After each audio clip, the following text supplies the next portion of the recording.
প্রিয় দর্শক, আপনারা একটা বিষয় জানলে অবাক হবেন।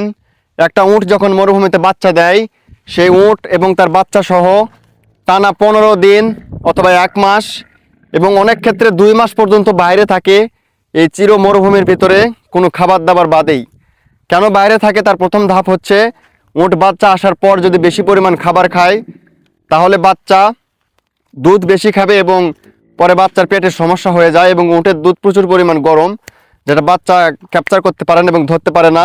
দেখতে পাচ্ছেন উট প্রচুর পরিমাণ রেগে আছে, যে কোনো সময় অ্যাটাক করতে পারে। এটা হচ্ছে তার বাচ্চা, কাছে যাইতে দিচ্ছে না, কারণ সব উট একরকম হয় না। এই জন্যে উটকে 10 থেকে 15 দিন অথবা 1 মাস, কত উট আবার 2 মাস পর্যন্ত বাইরে রাখা হয়, কারণ তার বাচ্চা সুন্দর থাকার জন্য এবং হাঁটতে পারে, ঘুরতে পারে।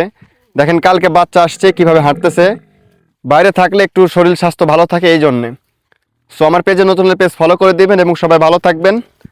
আল্লাহ হাফেজ।